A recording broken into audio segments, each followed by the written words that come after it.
Halo teman-teman semuanya, kita akan melanjutkan pembacaan buku Filosofi Teras karya Henry Manampiring. Kali ini kita akan memasuki bab ketiga, yaitu hidup selaras dengan alam. Oke, langsung saja saya bacakan. Saat menulis buku ini, anak saya masih berusia 21 bulan. Jika memungkinkan, saya senang menyempatkan diri berjalan-jalan dengannya di kompleks perumahan saat pagi atau sore hari. Saya senang mengamati bagaimana dia berkembang dari bayi yang tidak bisa apa-apa hingga sekarang sudah mulai berjalan dan mencoba belajar berlari. Ada yang lucu dari caranya berlari yang belum sempurna. Tangannya masih lurus, menggantung, dan belum ayun, layaknya cara berlari orang yang lebih dewasa.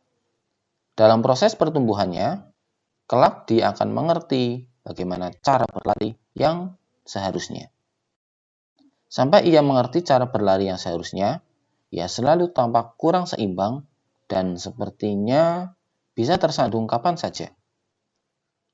Satu prinsip utama stoicisme adalah bahwa kita harus hidup selaras alam atau in accordance with nature.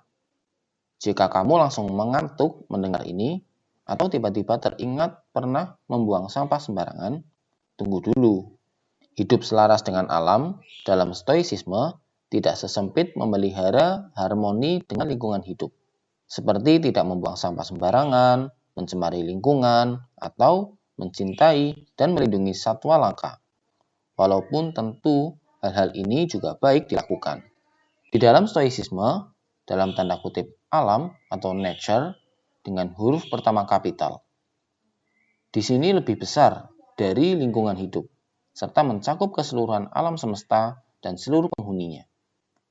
Dalam konteks nature dari manusia, stoicisme menekankan satu-satunya hal yang dimiliki dalam tanda kutip manusia yang membedakannya dari binatang.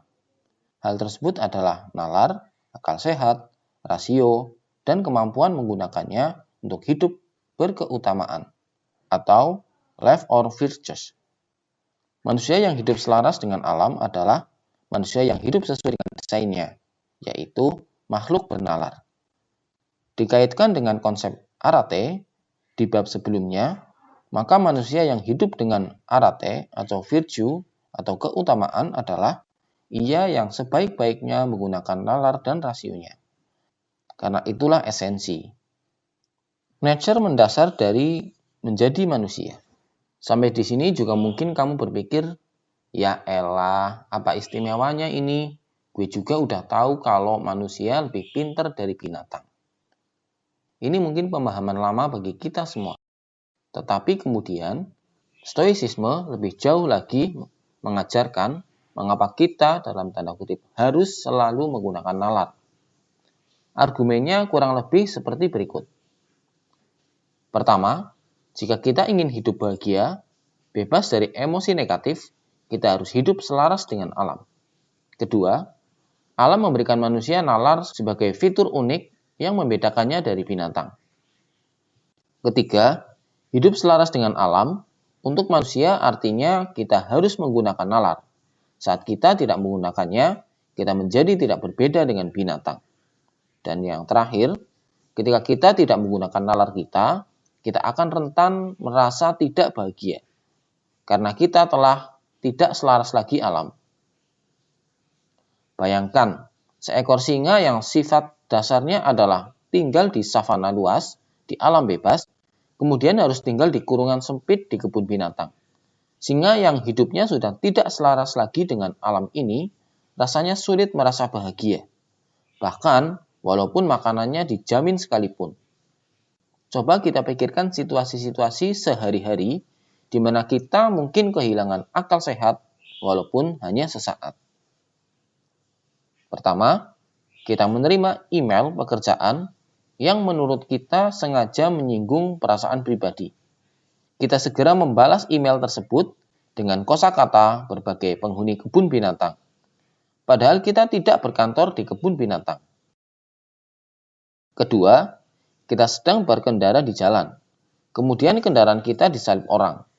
Serta-merta kita emosi dan marah-marah. Bahkan sampai mengejar penyerobot tersebut untuk membalas dendam. Padahal kita sedang naik skuter, sementara yang nyalip naik mobil Ferrari. Tapi kekejar juga sih kalau lagi macet. Yang ketiga, kita mencium wangi parfum perempuan lain di baju suami dan tanpa berpikir panjang, kita mengelus pipi suami pakai panci dengan kecepatan tinggi. Dan keempat, kita baru berkenalan dengan perempuan cantik, kemudian mengajaknya tidur bersama. Kelima, kita terprovokasi unggahan atau posting di media sosial dan langsung emosi, sehingga kita marah-marah di bagian komentar atau komen, atau segera meneruskan ke banyak orang tanpa mengecek dulu kebenarannya. Di semua contoh situasi tadi, kita sedang tidak menggunakan nalar atau rasio, dan hanya mengikuti hawa nafsu. Apakah kira-kira semua tindakan tadi akan membawa hasil yang positif? Inilah yang dimaksudkan oleh stoicisme, agar kita hidup selaras dengan alam, yaitu sebisa mungkin di setiap situasi hidup kita tidak kehilangan nalar dan berlaku seperti binatang, yang akhirnya berujung kepada ketidakbahagiaan dan dalam beberapa kasus benjol di kepala orang lain. Makhluk sosial. Selain memiliki nalar, stoicisme percaya bahwa nature, manusia adalah makhluk sosial. Artinya, kita harus hidup sebagai bagian dari kelompok yang lebih besar. Jika digabungkan dengan prinsip manusia harus menggunakan nalar tadi, seorang praktisi stoa diharapkan untuk hidup secara sosial, tidak mengisolasi diri dari manusia lainnya, dan juga berhubungan dengan orang lain secara rasional. Percuma kalau kita pintar dalam banyak hal, tetapi memutus hubungan dengan sesamanya. Sebaliknya, percuma juga kita aktif secara sosial, tetapi tidak menggunakan nalar dan bahkan sampai dikuasai emosi negatif seperti marah, dengki, iri hati, dan lain-lain. Penggunaan nalar dan hidup sosial berjalan beriringan. Kita semua tahu bahwa hidup dengan orang lain pada kenyataannya memang tidak mudah. Setiap hari kita akan berhadapan dengan perilaku orang lain yang menjengkelkan. Nanti kita akan melihat bagaimana caranya praktisi stoicisme bisa hidup berdampingan dengan orang lain secara rasional dan damai, bahkan di antara orang yang kita anggap menyebalkan sekalipun. Keterkaitan segala sesuatu di dalam hidup, atau interconnectedness. Hidup selaras dengan alam menuntut kita menyadari adanya keterkaitan, atau interconnectedness di kehidupan ini. Stoicisme melihat segala sesuatu di alam semesta ini sebagai keterkaitan, bagian jaring-jaring raksasa, termasuk semua peristiwa di dalam hidup kita sehari-hari. Dengan kata lain, kejadian-kejadian yang ada di dalam hidup kita adalah hasil rantai peristiwa yang panjang, dari peristiwa besar sampai peristiwa yang terkesan remeh sekalipun. Jadi, jika suatu hari kita menginjak kucing di jalan, umumnya tidak sengaja. Saya tidak pernah kenal orang yang senang menginjak kucing. Maka ini bukanlah sebuah peristiwa acak atau random, tetapi adalah hasil rantai banyak peristiwa lain. Misalnya, si kucing di situ karena memang sudah kebelet dan pada saat itu titik tersebut tampak nyaman untuk si kucing buang hajat. Kemudian, kita pas sedang melewati jalan tersebut dan sibuk stalking media sosial mantan sampai tidak memperhatikan jalan. Dan jrek, terinjak kucing itu. Tidak ada peristiwa yang betul-betul kebetulan. Atau dengan kata lain, sesuatu yang sudah terjadi di masa lalu dan sedang terjadi pada detik ini juga adalah hal tak terhindarkan karena merupakan mata rantai dari peristiwa-peristiwa sebelumnya.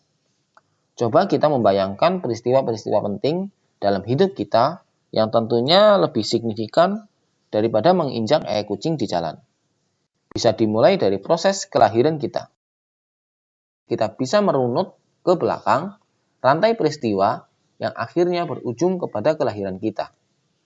Dan mungkin kita akan menemukan bahwa hal-hal signifikan di hidup kita sekarang adalah hasil rantai panjang konsekuensi sebuah peristiwa belasan atau bahkan puluhan tahun lampau, baik peristiwa besar maupun sepele. Misalnya, 1. Bagaimana kita bisa ada di dunia? Karena selama kira-kira 9 bulan, kita dikandung ibu dengan baik. Kedua, bagaimana ibu bisa mengandung kita? Well, tidak perlu dijelaskan di sini seharusnya. Ya gitu deh, Bapak nakal. Dan ketiga, bagaimana terjadinya itu? Karena ayah dan ibu sebelumnya menikah.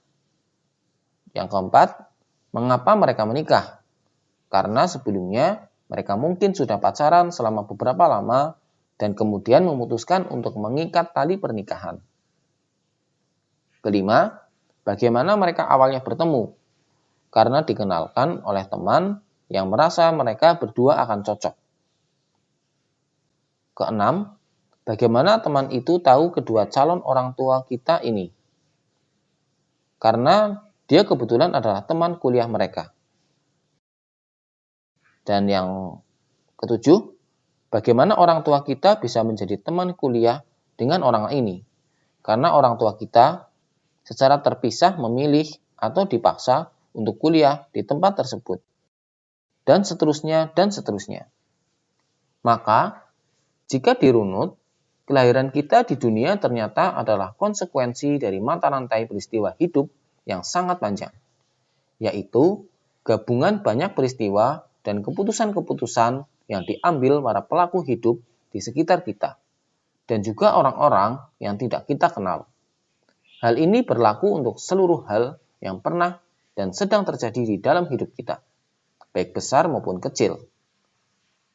Dari tempat kita akhirnya bersekolah atau kuliah atau bekerja, sampai kejadian kita ketinggalan kereta.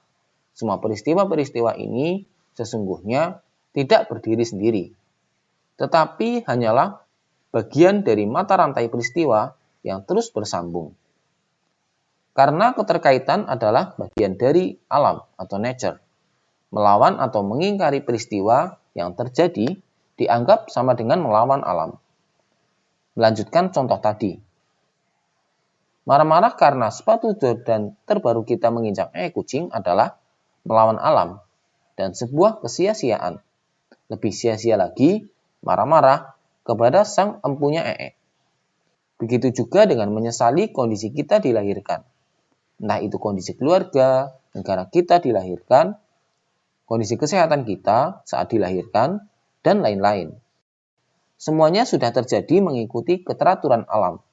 Jadi, untuk apa disesali, ditangisi, dan disumpah serapahi? Semua hal yang telah terjadi di masa lalu dan baru saja terjadi detik ini, termasuk sekarang saat kamu sedang membaca buku ini, terjadi mengikuti aturan alam ini. Untuk iseng-iseng, coba dirunut peristiwa apa saja penyebab kamu bisa membaca buku ini sekarang. Apakah artinya filosofi ini mengajarkan pasrah pada keadaan? Sama sekali tidak. Di bab berikut, kita akan memahami mengapa penerima stoicisme akan peristiwa hidup sama sekali tidak sama dengan kepasrahan total. Intisari bab 3. Pertama, manusia harus hidup selaras dengan alam jika ingin hidup yang baik. Kedua, keluar dari keselarasan dengan alam adalah pangkal ketidakbahagiaan. Ketiga, hidup selaras dengan alam artinya kita harus sebaik-baiknya menggunakan nalar. Karena itulah yang membedakan manusia dan binatang. Keempat, filosofi teras percaya bahwa segala sesuatu di alam ini saling terkait atau interconnected, termasuk di dalamnya segala peristiwa yang terjadi di dalam hidup kita. Dan yang terakhir, melawan atau mengingkari apa yang telah terjadi, artinya keluar dari keselarasan dengan alam. Demikian pembacaan bab ketiga buku Filosofi Teras. Dan selanjutnya kita akan memasuki bab keempat, yaitu dikotomi kendali, yang akan saya bacakan di video berikutnya. Oke teman-teman, terima kasih telah mendengarkan podcast audiobook Buku Bercerita. Dan bagi teman-teman yang memiliki rekomendasi buku yang bagus untuk dibuatkan audiobook, silahkan tulis saja di kolom komentar. Dan silahkan juga memberi komentar atau masukan-masukan kepada kita agar podcast audiobook buku ini semakin baik dan terus menjadi lebih baik. Oke, terima kasih. Dan kita akan lanjutkan di video berikutnya.